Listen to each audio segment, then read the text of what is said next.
Hello दोस्तों, कैसे हैं आप सभी। देखिए, आज मैं आपको यूपी स्पेसिफिक एक एग्जांपल बताता हूं जिसे आप मल्टीपल जगह सिलेबस के साथ लिंक कर सकते हैं। तो क्या है वो बेस्ट एग्जांपल? तमसा रिवर रेजुवेनेशन प्रोग्राम 2025। ये रिवर का जो 89 किलोमीटर का स्ट्रेच है, ये ऑलमोस्ट डेड हो चुका था। इसको बिल्कुल डस्टबिन में कन्वर्ट किया जा चुका था। बट वहाँ के जो आईएएस हैं, रविंद्र कुमार जी, नाम याद रखना, रविंद्र कुमार जी, इनके एफर्ट से इस 89 किलोमीटर के स्ट्रेच को रिवाइव किया गया। और ये तमसा रिवर गंगा की एक इम्पॉर्टेंट ट्रिब्यूटरी है और आजमगढ़ के एरिया के आसपास फ्लो करती है। तो देखिए, इस रिवर को रिवाइव करने के लिए जो आईएएस रविंद्र कुमार जी हैं, उन्होंने क्या किया, सबसे पहले ये जान लेते हैं। तो उन्होंने उस एरिया में 111 ग्राम पंचायत की, उनके ग्राम प्रधान के साथ मीटिंग कंडक्ट की और उस मीटिंग में ग्राम प्रधान को अवेयर, जो भी ग्राम प्रधान थे उनको अवेयर किया, क्लीनिनेस के बारे में बताया। तो इसकी वजह से ग्रास रूट मोबिलाइजेशन हुआ। स्पेशली जो लोकल्स थे या वहाँ के यूथ थे या मैं कह सकता हूँ वुमेन सेल्फ हेल्प ग्रुप थे, स्कूल्स के चिल्ड्रंस थे, तो इन सबको मोबिलाइजेशन करने के बाद उस पूरी रिवर को रिवाइव किया गया। अब आपको ये सोचना है कि उन्होंने ऐसी क्या क्या चीज़ें की जिसकी वजह से रिवर रिवाइव हुई और हमें अपने सिलेबस में कैसे लिंक कर पाएँ इसे।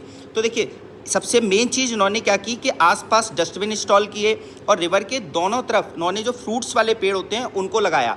इससे क्या हुआ, रूरल इकोनॉमी भी बूस्ट होने लगी, रूरल लाइवलीहुड जनरेट हुआ। इसके अलावा क्या हुआ कि लोगों के अंदर सेंसिटिविटी आ गई कि जो रिवर है उसकी इकोलॉजिकल वैल्यू भी है और इकोनॉमिक वैल्यू भी है। तो इसी वजह से इस पूरी रिवर को रिवाइव किया जा सका।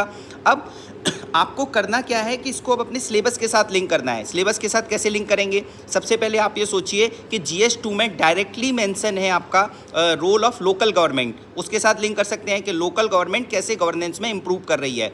दूसरा, गवर्नेंस का बहुत अच्छा एग्जाम्पल है कि कैसे बॉटम अप गवर्नेंस की हम बात करते हैं कि ग्रास रूट मोबिलाइजेशन के थ्रू गवर्नेंस को इंप्रूव किया जा सकता है। तो GS2 में डायरेक्टली लिंक हो गया।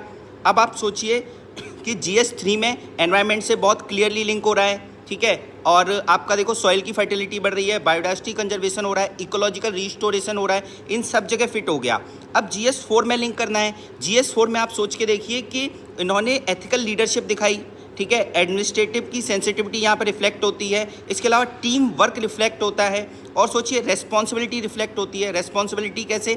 आप ये देखिए कि जो रिवर का जो रिस्टोरेशन किया कम्युनिटी पार्टिसिपेशन के थ्रू हुआ, तो कम्युनिटी असेट की तरह ये रिवर काम करेगी, ठीक है।